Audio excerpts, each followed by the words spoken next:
Again, just wanting to welcome everyone here. We're here from 5 different states and Israel.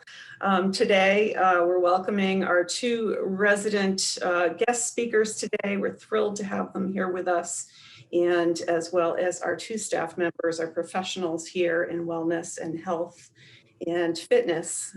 So thank you all for being here. My name is Jennifer Torgerson. I am the sales manager here at Birch Hill, and I'm going to just hand it over to Kim Murphy, who will be presenting today, our marketing manager. Thank you, Kim. Thank you, Jen, and welcome everyone. This is a very fun, different, and exciting event that we haven't done every year, but I'm so excited to introduce everyone and just talk a little bit about some wellness topics and hear all of your questions that you may have prepared for our panel. Really, this is just kind of an opportunity to connect and to share in the discussion and hopefully, take some tips for wellness into the new year and make it a better year. So today is called Be Well, and this is basically just topics about wellness for the new year. A few quick housekeeping notes. If you live under a rock and haven't been on Zoom before, you are on mute, but you can ask any questions throughout the presentation by simply typing them into the Q&A function at the bottom of your screen. We always welcome suggestions on how to improve our presentations and always welcome suggestions on topics. So if there's something that you want to know more about, we would love to share our resources throughout the community with you. And this presentation will be recorded. In a few days, you'll receive a follow-up email with a link to this presentation so you can watch it again at any time or share with your friends and family or colleagues. Before we get started, I just wanted to share a little bit of high-level information about Birch Hill. We are a Riverwoods Group community. The Riverwoods Group was founded in 1994 in Exeter, New Hampshire, and there are 3 campuses in Exeter. Birch Hill joined the family in 2016, and Riverwoods Durham opened in 2019. And SPE is a very official term for someplace else. We know that there is always a need for growth, and so when the time comes, we would love to cautiously expand to serve the needs of more seniors in our area. So a lot of what we do is educating about continuing care retirement communities. So I'm just going to talk for a minute. I want to respect everybody's time, but I'd love to share a little bit of information about what a CCRC is. We are actually an insurance product. So this is basically like a long-term care insurance community. Our contracts are regulated by the state of New Hampshire, or wherever the community is located, it would be in that state of operation. And because it's an insurance product, our financial performance is reported to the state annually, and a portion of the refundable, a percentage of the refundable portion of your entrance fee and your annual monthly service fees are considered tax deductible as a prepaid medical expense. And it's also a lifestyle choice. We welcome people to enter while they're living independently and they want to free themselves from the worry of home maintenance and chores and shoveling snow. Our community provides transportation and a loaded calendar of events and fitness programming, increased social opportunity, even during a pandemic. And this really helps you stay in control of your life. And what I mean by that is your healthcare, your decisions about your future healthcare choices are made. You're not leaving anything to chance. You're not burdening your children or family members with making that decision for you. You're in control. So you enter when you're at least 62, and you enter independent living. And if and when you need it, assisted living, nursing care, and memory care are available to you at a price below market rate. Now, as a resident, you can transition between the levels of care as needed.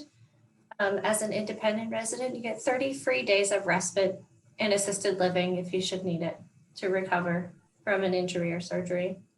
There are services and amenities that are provided at every level: meals, housekeeping, the calendar of activities I mentioned prior, transportation. And this is an opportunity to meet new friends and pursue your interests. So when you free yourself from the worries of home maintenance, you have time to do the things that you love. And as a not-for-profit retirement community, we offer what is called benevolence. And this is a clause that ensures that if, assuming you don't personally impoverish yourself, your fees for care will always be covered. You can apply for that as needed. So Birch Hill has actually been in Manchester for 100 years. And it started as a ladies' aid society and then became Pearl Manor, Hillcrest Terrace, and in 2009, it became a continuing care retirement community. As I mentioned, we joined the River Woods Group in 2016, and that affiliation afforded a lot of wonderful changes to the community. So there have been beautiful renovations to the common areas, an expansion, including a multi-purpose room, dining room, and a fitness center. And it's just gorgeous. And, as the apartments become available, each of them are being completely renovated. So if you would like to see them, which, it sounds pretty interesting, right? We do offer virtual tours right now. Because we've taken the number of apartments offline to completely renovate them, this has resulted in immediate availability. Unlike other continuing care retirement communities, we don't have a wait list right now. So you can move right in. And this is important to note, although we are located in Manchester, you would never know it. We're in a beautiful country setting that is in the northwest corner of the river, but just 10 minutes from downtown Manchester. Concord is 20 minutes north, and we have a 600-acre nature conservancy right across the street. Not to bog down with too many details, but because we are an insurance product, it's important to talk a little bit about our contract and what sets us apart from other retirement communities. So we have this innovative 70% flex contract. It's the first of its kind in New England. We only know of one other community nationwide that offers a contract like this. And it's called the flex contract because it allows you to use the refundable portion of your entrance fee to offset the costs for healthcare if and when you need it in higher levels of assisted living, memory care, and nursing care. So this is it's more affordable because the entrance fee is lower, the monthly service fees are lower, and it makes it a better value for couples. So it also is greater predictability with your cash flow. You know that if you can drop down from that entrance fee, that your out of pocket will remain the same, and it stays consistent. The cool thing about a Type B contract also is that we work with your existing long-term care insurance policy. And because it is a refundable portion of the entrance fee, it works as asset preservation. So it's your choice. You can save the refundable portion of the entrance fee as asset preservation or utilize that to offset the cost of healthcare. It's your choice. And it really is a better value. So let's take a minute and talk about the elephant in the room. What about COVID? I know that there's been a lot of, stories in the news about long-term care. And so as a CCRC, we have the strength of a system and we have the strength of a community. So we are better equipped with nursing staff right on site, housekeeping staff, continual access to PPE, sanitizing wipes, and testing. So no wait for any of those. Our residents never have to leave to get a mask or even to get tested now. All of that is done right on site. Have greater access to community, and you're never isolated. Even, in quarantine, if that should happen, you know that there's 100 neighbors right around you. If you need something, there are employees here who will deliver your meals, deliver your mail, help you with just about anything that you need. So you're never isolated. And throughout, in times of flux or in increased cases in the area, we continue to provide grocery deliveries, prescription deliveries, and access to our wellness clinic that's right on site, which Vicki will talk about more in just a couple of minutes. So that is a little bit about the River Group and Birch Hill and our contract. I'm just going to take a minute to introduce briefly our panel today. We have Vicki Petalas joining us, who is our nurse practitioner in the Wellness Clinic. Bernadette Stephens, who is our fitness coordinator here at Birch Hill. Carol Ann Howe, who is a resident council member, and Daisy, who may have just been barking in the background. She introduced herself. And Schmottlach, who is an avid woodworker here, very active hiker, and created the Flannel 5K here at Birch Hill.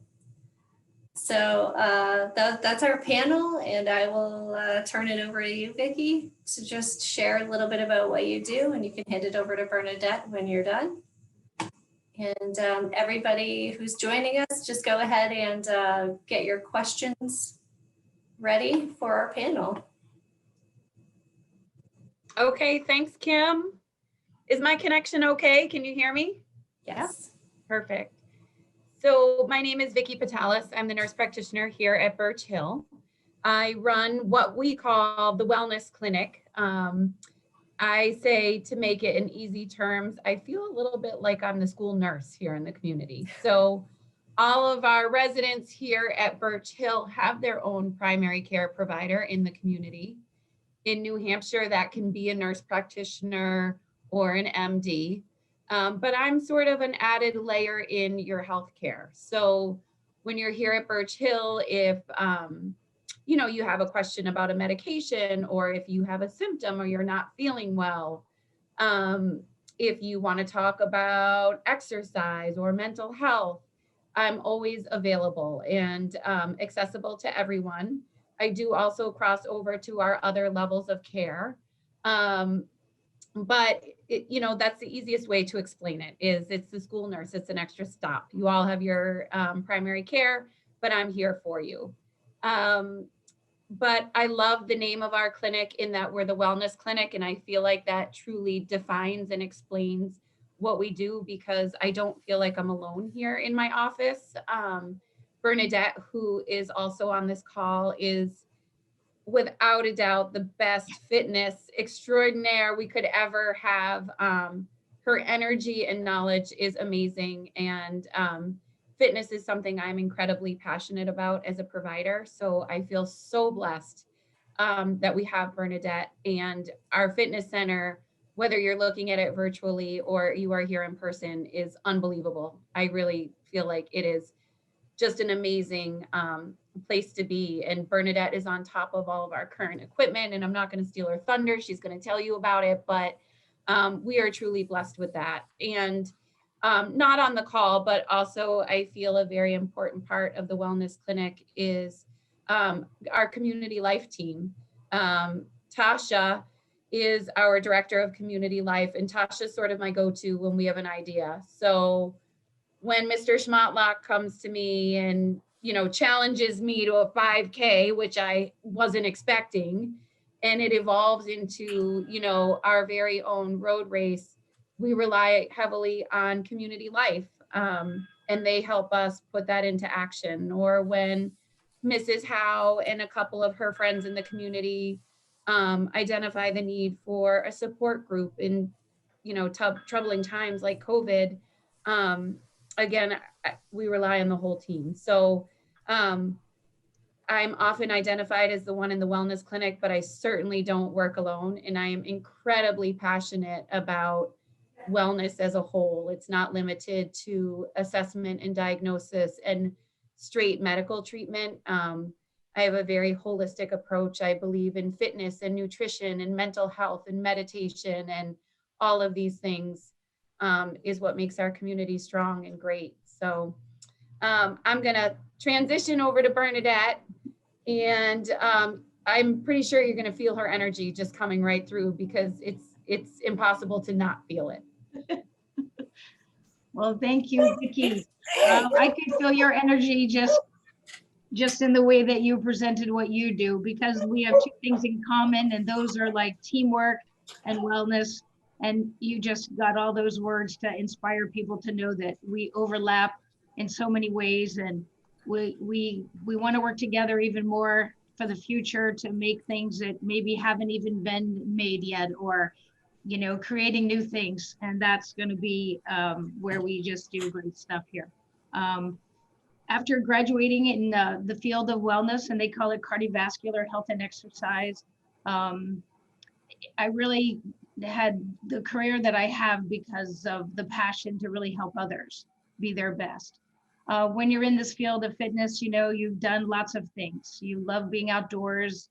My background is in gymnastics and triathlons, and so it's a long background, but knowing that I can share it with seniors, because I'm a senior myself. So I'm not going to stop developing challenging creative programs. So when being the fitness coordinator, that means I get to come up with amazing classes. A lot of those right now we're doing online. So I did YouTube, and my class can do their classes. We do a lot with balls, bands, and weights. We want to be really engaged in working core work. So, and doing lots of functional training. The calendar also has meditation on there, yoga.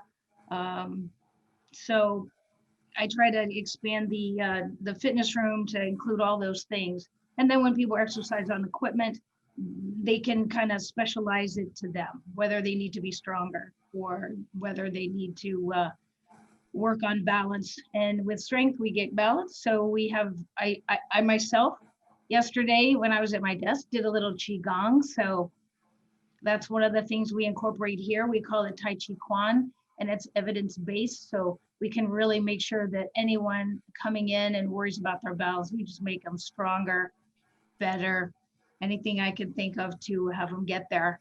And sometimes you'll see many of our residents keeping journals, and they inspire me when I read their journals. They get to bring them to Vicki if she wants to see them too. What's your blood pressure? What's your workouts look like?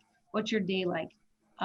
So we do also have a rowing team, which I'm very proud of. So I'm going to say that right off the bat.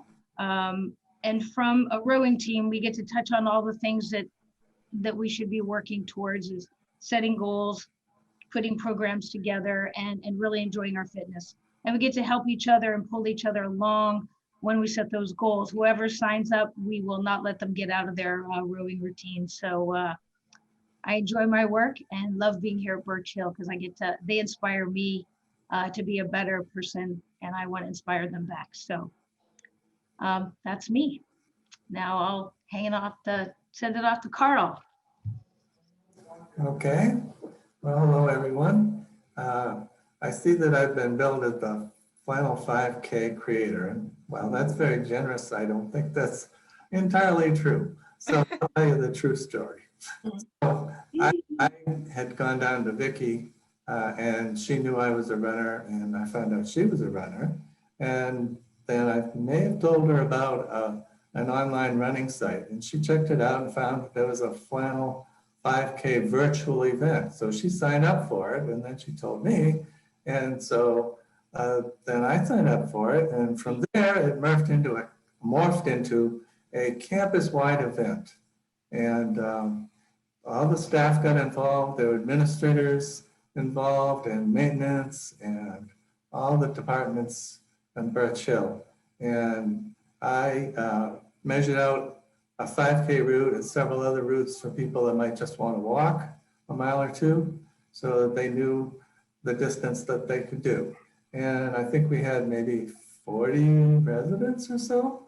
And there were staff people involved, and there was a chili cook-off involving the administration departments. And it was a great event, and I think it all helped our well-being a lot to get outside and get to talk to each other, because we've been locked down and wearing masks for so long.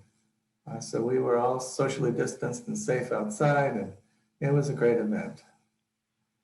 So A couple other things I want to talk about. For me, well-being is three parts. There's physical well-being, and there's emotional well-being and mental well-being.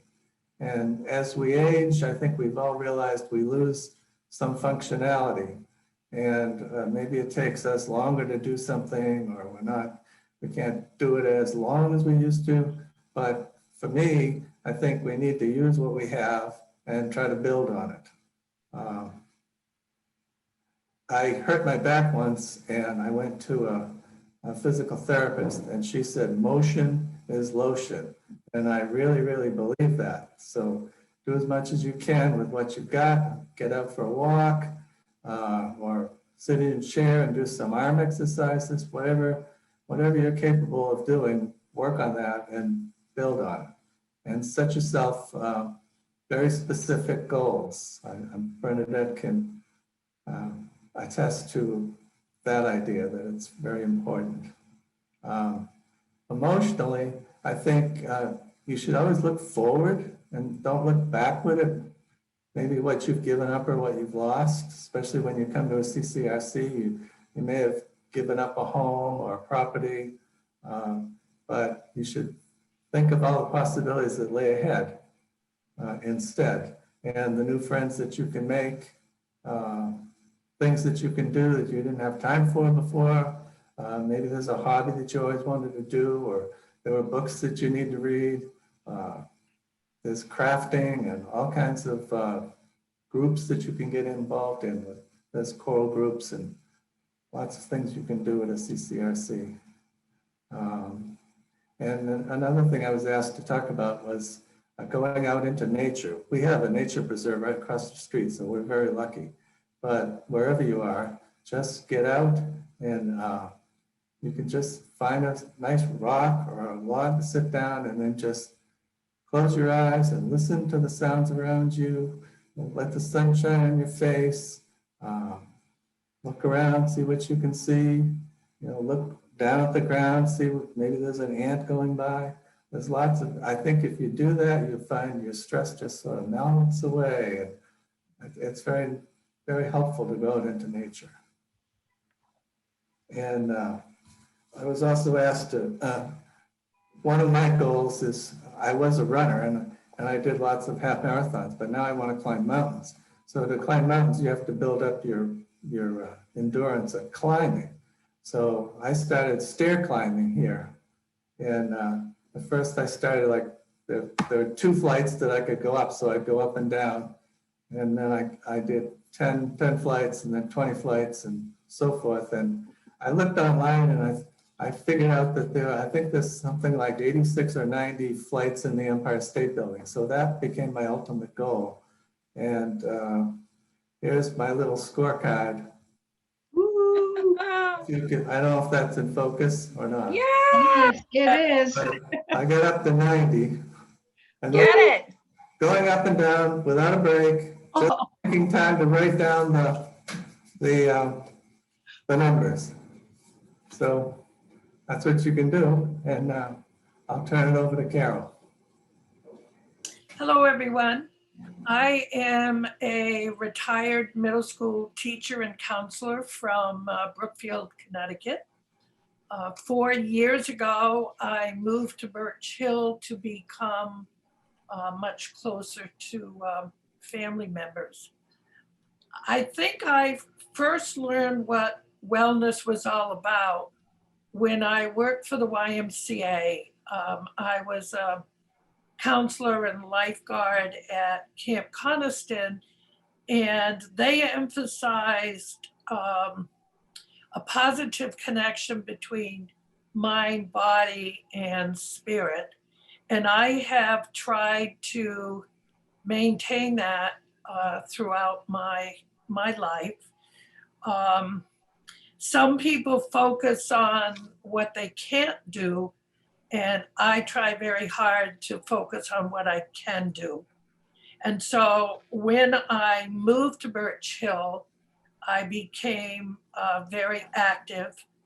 I wasn't climbing stairs like Howe was, but I was serving, I was elected to the resident council, which encourages open communication between residents and management. I volunteer in the country store.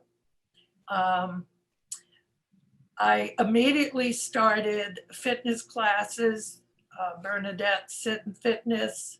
I practice yoga.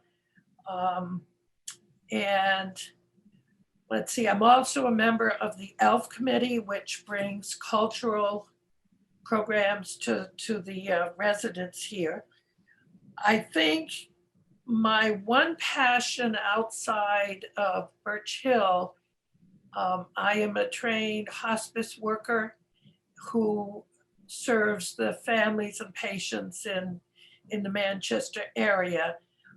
And that gives me a great deal of satisfaction. I'm really happy to have found a retirement community that is pet friendly and one that encourages seniors to get out and be active. And I like Bernadette's, one thing she mentioned here at Birch Hill, it's seniors helping seniors. And so I'm happy to be a part of that.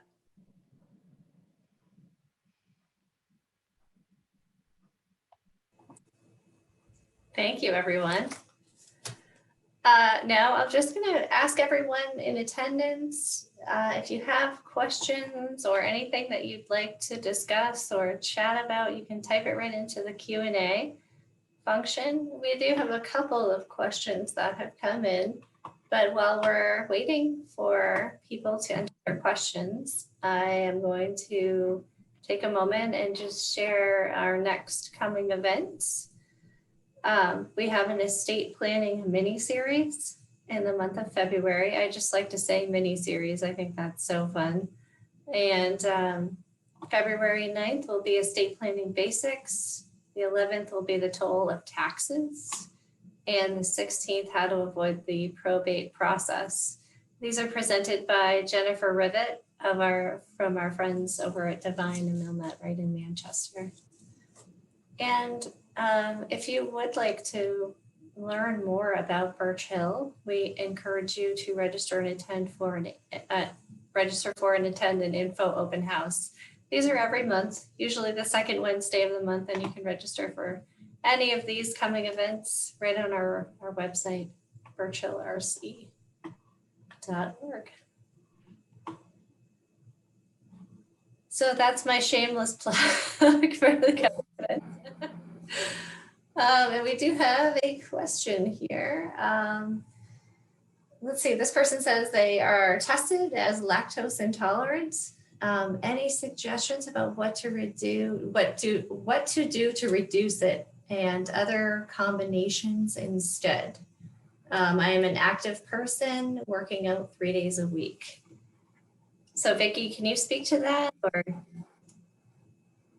I can, I mean, a little bit in that the lactose intolerance, obviously, you know, it's the inability to digest that particular sugar. So obviously the, you know, immediate solution is to pull that out of your diet. And this is where you really have to, you're going to have to advocate for yourself and educate yourself and learn labels. And what I would caution you on is, when you're looking at those labels, it's important to know that you're pulling the lactose out. But when you're looking for substitutes, because obviously we associate lactose with things like milk and cheese. And for some people, those are pretty cherished foods. So when you're looking for a substitute, the label is going to be just as important because you want to know what you're adding back. So you have to be careful in that when you remove the lactose, you don't add something that further aggravates you. And to me, my best advice is always to go slow with change. So once you're confident that you get the lactose out, when you add something back, only add one at a time. Because, you know, as in anything, if you do a bunch of changes at once, we can't pinpoint it. It's very hard to tease out what's working and not working. So I would say really educate yourself on labels. There's so much education online. Be comfortable in reading your labels, and then know when you make a change, only do one thing at a time so you can identify if something is working for or against you. And I'm not quite sure I understand the piece about combination. So whoever sent that in wants to further clarify, that might help, but I'm not sure that I understand that piece of the question, but hopefully what we talked about does help. Bernie, you're really good at that. What can you add? Yeah, I'll add something to it. Chime in there. If you eat, yogurt, it has that casein in it. And if you're worried about different kinds of yogurt, sometimes you can make your own and you will cook it for 12 hours. So that can help in that sense. But you can get calcium from a lot of different foods. So you don't have to be worried that you're not going to get enough calcium. I do have a recipe that I make. It's dairy free and it's spinach and artichoke dip. So, and you can use cashews in that. And those recipes are easy to come by. So just look up spinach and artichoke, dairy free, and that could be something to, you still want to work on your nutrition. And in terms of exercising, you can still exercise with a lot of energy. And if that's a situation that you want to be careful in, staying hydrated and keeping your gut healthy is something that I believe strongly in. So good luck with that, and Cashew cheese is delicious. try that recipe. I will add that aside. Good. We have another question for Vicki. Oh boy. Do you diagnose illnesses or prescribe prescriptions at the clinic? Or would you refer me to my primary care? So we would have a dialogue in the clinic. I am a licensed nurse practitioner, so I am certainly qualified to assess, diagnose, and treat, but it is not the way that we would lead here. So I would never leave someone in a complete jam. I would never leave someone sitting on a weekend without their prescription. But it also works both ways, because our residents on this side, our independent residents, I only know my medical record with you is only as good as what you share with me. So in order to make that happen, if we were in a jam and to, write a prescription, I would want to know that I have a solid background in your medical history, rather than just, writing a quick prescription. So the short answer is we would lead by getting you connected with your primary care in the community, which is something else that I do. I help residents, newer residents that come from out of state or out of town all the time, find a nice connection. But it's one of the benefits of being here at a CCRC is that I'm here for you, and the wellness clinic is here for you, and we have that capability. I hope that answers that question. I think so. If not, please follow up with a second question for more clarity. So Carl, you talked about the benefits of nature bathing, kind of, Yes. that I interpreted it. So I wondered if any of you could kind of add to that and include some simple ways that people might do this at home if they don't have, a forest nearby. I can just chime in a little because I love nature a lot and my kids do. So it starts from a young age being in nature, but you want to continue it throughout your life. You don't have to be in the biggest forest. It might just be that tree in your yard that maybe you planted, or once you walk outside, the benefits are right there. Just take the time to, like Carl said, the sounds, the smells. I know we lose our smell when we get older, but take it all in with your visually, and certainly deep breathe when you're outside. You get fresh air, so the benefits, they've now started to talk about nature bathing so much more. And I'm so glad, because it makes us, even if you go out for 5 minutes, 10 minutes, and I think in my notes somewhere I wrote down, you can go out for 10 minutes at a time. It's not like you have to take a big hike, but definitely get out every day. And, in New England it's cold right now, so we would just bundle up and still go out. It changes and it's really important for your mental health. People think it's just nature's out there, but it's for us to go out there and get the benefits from it. You can even just stand by a tree, and a lot of people say hug a tree, stand by a tree. There's a lot that nature gives us we can't even put in words. So I'm a nature lover. In a lot of ways, it's almost like meditation. Right.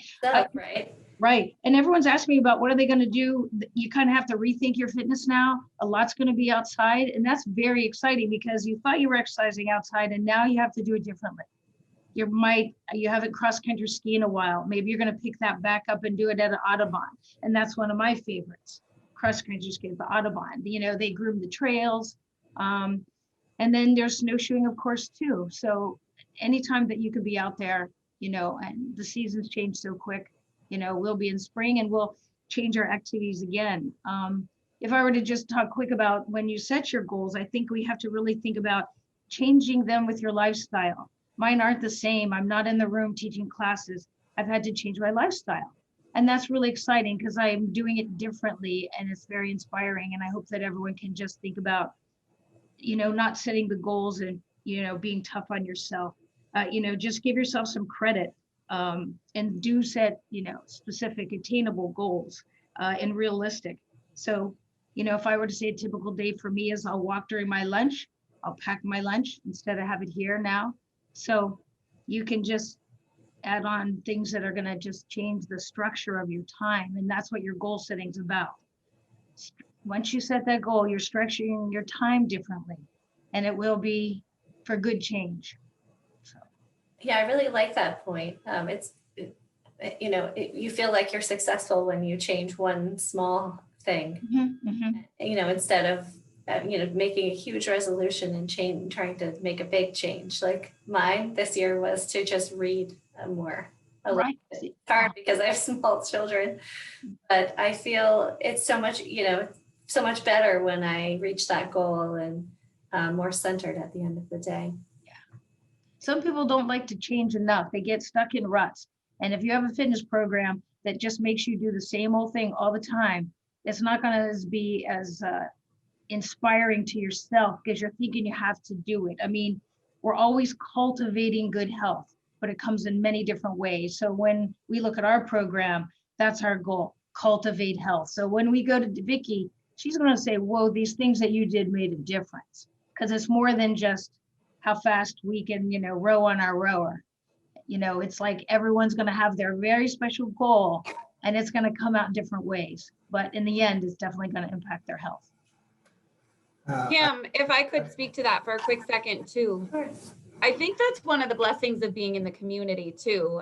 You have Bernadette who, if we're talking about like a fitness goal, Bernadette is so amazing at, she kind of touched on those things, but the SMART goals, setting a goal that, it's specific, it's measurable, it's attainable, it's relevant, it's time sensitive. And with Bernadette helping you create that goal, you're more likely to hit it.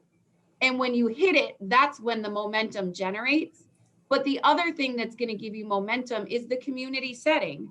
You have a built-in 140 people here behind you, cheering you on. When we did that 5K, Mr. Schmottlach recognized 5K wasn't for everyone. I mean, we had people that it was a success to walk around the flagpole, and that's a win.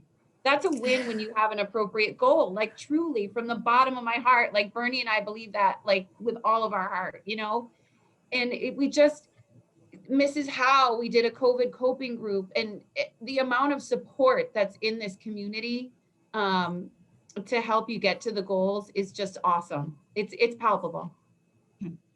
So could you talk a little bit more about that group and kind of you need to go get into specifics, but maybe, how it formed and, how some of the avenues that you kind of explored to help your neighbors. About the COVID coping group? Yeah. Sure. Mrs. Howe, you want to tag team this with me if I start it off? All right. So actually, one of the things that I love about this, similar to the 5K, was it was resident driven. So a resident came to me and said, these are tough times. It's heavy. We miss our families. We're struggling. And if I feel this way, I know there's other people that feel this way. So we connected. Mrs. Howe was one of the residents, and there were two others, and I represented the staff. And we created what we called the COVID coping group, and we met weekly, socially distanced with our masks. And it really was the foundation, I thought, of a wonderful thing. I think we uncovered emotional support when needed. There was some things that we didn't know were going on in the community that needed a little help that were uncovered, and we got those fixed. And it was just an amazing group. And we kind of tried to incorporate other practices other than physical health. And one of our practices was gratitude, and that's where our gratitude tree came from. Yeah, so tell us about the tree and how that came into fruition as well. So the end was we did gratitude journals, right, Mrs. Howe? Yes, We ended up, yes. and we would do weekly, we would come each week, and if you wanted to share what you had been grateful for, you could. You didn't have to. It was a very comfortable environment. But we had seen some real results with the practice of gratitude. I had a resident who saw a 10-point drop in her blood pressure when she started practicing gratitude. We had people that said it just changed the way they felt emotionally. So we decided to draw on that, and we wanted to share it with the whole community. So we tapped into, we had the idea from the COVID group, and then we tapped into our friends in the wood shop. We have a wood shop here who, I'm going to take one of these off. So the wood shop cut these ornaments. If you can see them, they're wood. So they cut the ornaments, and I believe one of the wives put the ribbon around, and the ribbon was donated from another resident. And then we left the ornaments at reception and encouraged folks to write what they were grateful for, which was nice because it felt like in 2020, there was a lot to be frustrated with or maybe cranky about. So we shifted it a little bit, and now it sits in the lobby, this beautiful tree called our gratitude tree. What'd I miss, Mrs. Howe? I think the one thing that came out of this was a comfort to be able to share our emotions and our feelings. We made sure that the people who attended knew what was said in the room stayed in the room. And so they felt very free to share their frustrations, their loss of not being able to talk with family members.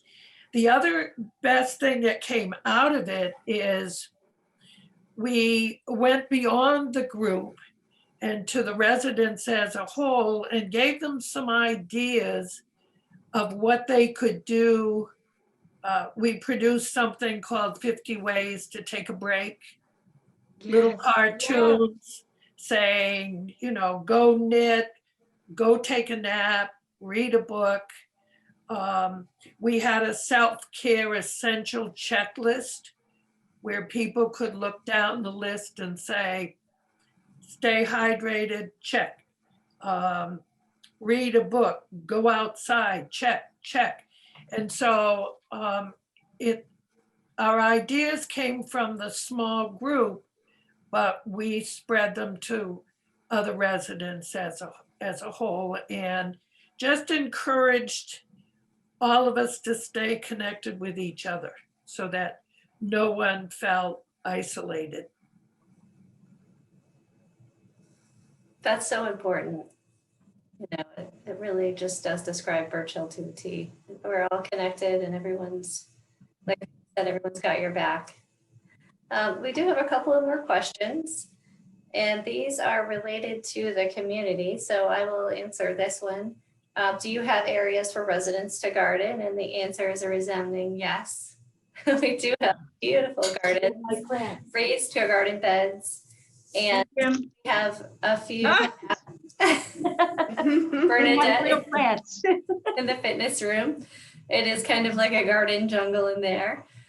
And we have, you know, a handful of residents. Carl's wife, Lane, actually is a resident gardener who is, you know, all over the campus planting and watering, and it goes far beyond the beds, the raised beds. And she and a few other residents really do beautify the campus, and we're so grateful. So there's no lack of gardening opportunities here, Jill. And the next question is, how many residents do we have? So there's 138 independent living apartments and cottages.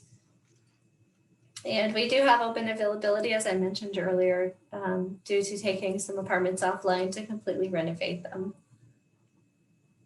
So we are a smaller community, and I think it kind of shows in the warmth and then the welcoming nature that you'll see here. And then we have one last question here that is asking us to just talk a little bit about mindfulness. So that's a very open-ended question. So I wondered if each of you have something that you might add about the practice of mindfulness. I'd like to touch on that a little bit. Our yoga and mindfulness is kind of combined. Right now we're doing yoga anytime, and then when people are in their rooms, they can click on, pick the yoga style they want, the level they want, and then they can pick what kind of meditation they need for the day. We do mindfulness when we walk outside to take a walk. You can use it during your walk, and then you can also use it at your desk. And I did meditation at my desk this afternoon before the presentation. So it's incorporated in everything I think we do here. So I know our fitness program is a little holistic in that sense, where we think meditation here is important. Some people use meditation before they go off to surgery, so they can help, cope when people get stressed. They come in and our meditation is 20 minutes, but now we're doing it where everyone right now is getting to pick the kind they want. And it will be interesting to see what they chose when we come back together, how we worked with anxiety and change of times and our eating. I mean, there isn't anything that's impacted now, and mindfulness is just really on top of the list that hopefully many of us here that you see as panelists probably do, ourselves as well. I think part of the idea of nature bathing touches on the mindfulness too, because the whole idea is that you need to focus on one thing. Yeah. You can do this in your backyard. You can just get a lounge chair and look at the clouds and watch them go by. Yeah. Look at that tree. Right. See how the branches are formed. Look at the bark on the trunk. Just focus in. And I think when you do that, a lot of other stuff goes away. Definitely. It really does. I get stressed out. I go out into the nature preserve and I just sit there for a while. And like yesterday I was out there and it's getting colder and the ice on the swamp was cracking. Oh. That brought back a childhood memory of when I used to go skating. Yeah. That really helped. Just that 5 minutes of sitting there. Right. You can either be aware, like you're saying, Carl, of nature and taking your thoughts someplace else, or you can go like inside your body and pay attention to your breathing. You don't have to think anything. No one's telling you to think anything other than how you feel that day. And every day you'll be different. Maybe you'll focus on something different, whether when you're breathing, you're focusing on that. And then maybe you do a whole body scan. And then you find out, boy, my back's a little sore. Maybe I should do something about that. Or I feel restless. So body scanning with meditation goes really good too. And that's the one we do. We do Bella Ruth Knappersack. Her style of meditation really fits some of our residents very well because of that. There isn't a part of our body we're not thinking about when we do that meditation. Relax your feet. Can you feel it all? Can you feel your breathing all the way down to your feet? So she does a nice job, and we tend to use that one here quite a bit. Bernadette, if I could just add to that, in that your fitness room is open 24/7 and you have some people that go in late at night, some are there at 5 in the morning. Yes. It's really up to the residents to decide, what they want to access and or when they want to go in, and they can do it on their time. Yep. And another thing I wanted to stress with our residents up on the 3rd floor here was that it's a half a mile just to do the 3rd floor once. So You know, it's a large community. It's built into a hillside, so sometimes it doesn't seem as large as it is, but you have the ability to walk and work out and really move throughout the year. Yeah. And that's something that people really appreciate. Yep. Yep. Yep. And our program really has a lot of work with balance.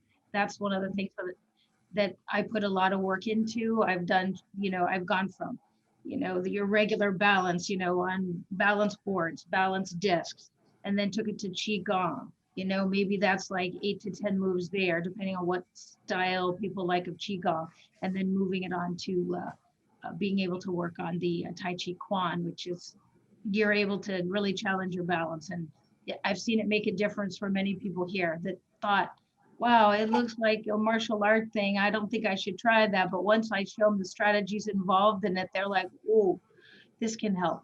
I pretty much convinced them to try it with me at least once. Bernadette, can you touch on the value of exercise in relation to Parkinson's? Oh, you picked on something I'm passionate about. We need more time. When I was in a hospital setting, I did a lot of different jobs there. I was an aquatics instructor, so I did a lot of deep water pool work that I kind of designed based on being in water, and I love the benefits that water gives. So I took someone and started, once I saw somebody walking with very, very motion that was just out of the norm, I was very inspired with it and said, I have to do that work, because balance to me was like so easy. I could stand on my hands, right? So I put that person in the pool and just was able to change the strength in their legs, their gait. And then I stayed with that work for as long as I could. And I do it here as well. So Parkinson's dear to my heart, because the changes that I made are just, exercise is everything to Parkinson's. And if there's anybody out there with a movement disorder, you go in that direction, you're going to find so much that's going to keep you having the quality of life that you should have. And I used to tell people when I trained them, okay, we're going to have to train like an athlete. So I do. I train them like athletes, like I train everybody else. Let's just put a little more effort into it. And we do make everything very measurable, though. We use all our science. So I do the Pedal for Parkinson's program too. That's based off, a Cleveland Clinic study. So lots of biking, rowing. So it's what I'm passionate about too. It's just, it pulls everything together in a perfect program. They just have to be introduced to it. So if there's anybody out there that has Parkinson's or somebody they know, just encourage them to get involved in any exercise program that they can. And they'll succeed and have quality of life for so much longer. Doesn't matter if you're a man or a woman or what stage of Parkinson you're in. That's why you can even do pull much later in life. I mean, you'll have a jacket on, you'll do the deep water, you'll go with a partner, but you never have to be without your exercise, no matter what stage of Parkinson's you're in. Thanks for asking that question, Carl.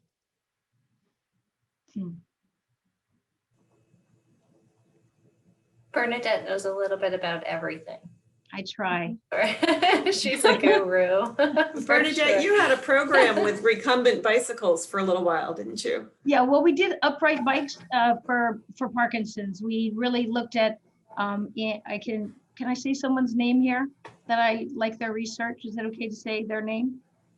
So, probably. Okay, that's okay. Ian Lusk from Harvard does, works with brain health. And so you look at your METs on the bike. So when I have somebody that gets on the bike, if they're not working at the METs they should, I kind of tell them we got to start, building this program. So looking at, your METs, your speed, all of that on the bike really just shows up to make you have better performance and better results.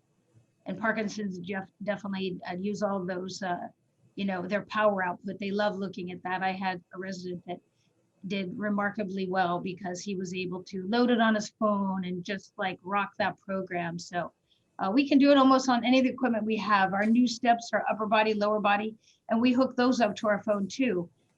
So we want to use all our technology. And if I were to talk about rowing, I could talk about it forever. I'm the person that would be in my dining room at 10 o'clock at night on my rower designing programs. But with rowing, everybody starts at the same place. It might take 3 months or a year to do your goal, whether it's 500 meters or the 1,000,000-meter club. But we celebrate our achievements no matter how long it takes. That's what I wanted to say about that. So we all get a chance to achieve something that's personal to each other, to whatever your goal is. Yeah, everybody encourages. There's a lot of encouragement and cheerleading, and And a lot of gifts. Yeah, we get Yes. rewards at the end. and New t-shirts, whatever it is. Yeah. we that like our support rewards. then ties back into the sense of community too. It's just so symbiotic. I love it. Yeah. Just so we're mindful of time, it's almost 2:00 and I don't see any other questions. So I just wanted to see if any of you have anything else that you'd like to add today. Oh, actually, there is one more question that came in. Speak of, do we have a pool now or plans to get one? This is hot. Bernadette. Well, I want to answer this one. Well, there's pools all over. Don't let her answer this. You know how easy it is to travel to a pool. Very easy. We don't have a pool on campus. We go to the Y, so we're able to use the pool there. We can do classes. We can take in part in their classes there, and you can also swim laps. So, and I've even actually gone over to instruct because I'm a member of the Y. So sometimes I go over and get on the bus and see what we're doing in our classes and do it that way. See, that's the one good thing about being at Birch Hill, I think, is the transportation that's offered. If you want to partake at the Y in Goffstown, you know what time the shuttle leaves. You sign up for it and you don't have to drive to take a swim. Right. And we've used all the pools in the area. Like if ours shuts down for cleaning, we get in the bus and go to another one. So we get to try out different pools and they're all a little different. So it's kind of nice. And our members can choose what pool they want to go to too. So Yeah, it's wonderful to have that affinity. I know there are some residents here who go there for different levels of classes too, and just on their own time outside of the pool. Utilize that. It's a wonderful partnership we have. And we get to really focus on community. When we go there and we sit by the pool, we see all these little babies and kids, and it's so inspiring. We're like, oh, so we're not closed down in our own little pool doing our class. We really support community here. So when we go there, it's just like we engage with the younger kids, the basketball, and we're probably going to expand our memberships too to be able to let people do more at the Ys because they do everything for us and they're so kind and they want us to partake in everything. Pickleball, if anyone likes pickleball, so yeah. Carol Ann, you were a member of the Pen Pal group with area school children. I am. And I know that just made you feel great all around. So maybe you could talk a little bit about that. Well, there have been 2 pen pals that I've participated in. One of them right here at Birch Hill among residents. We found that especially when the COVID first became common knowledge, some of the residents connected with residents in the manor, and we would write notes back and forth to them. The program that Jen is speaking about is we have a penship program with St. Benedict's in Manchester with a 3rd grade class. And we exchange letters, gifts. We have parties with the kids. They come here for lunch. We go there for a program.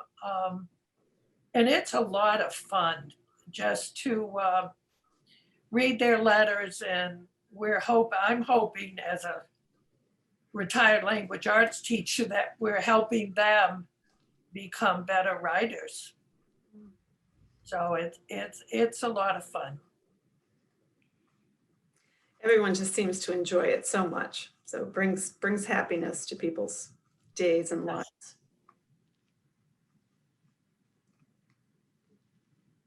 It's so fun when the children come to visit. It's this infusion of energy and excitement, and you hear them, and They just It's can't great, so wait much to fun. come to our apartments.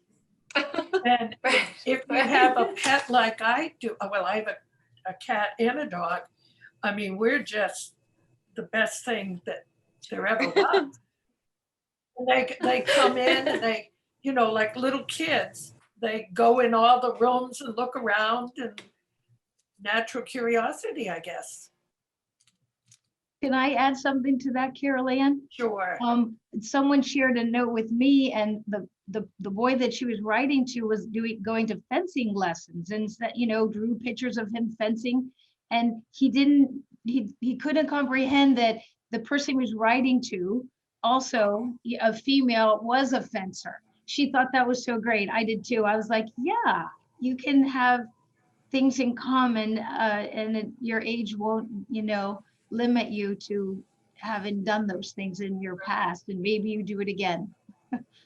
So On guard. So great. Well, we're just about 2:00. So I don't see any other questions that have come in. So I'd just like to thank everybody for their time today. Thank you, Vicki and Bernadette and Carl and Carol Ann, and thank you, Jen, for joining us today. Like I mentioned at the top, this will be recorded, and you should receive an email in a few days with a copy of this recording to view again or share with your friends. And please be sure to join us for another virtual event coming up. Thanks, Kim. Thank you, everyone. Guys. Thank you. Thanks Bye. for joined in.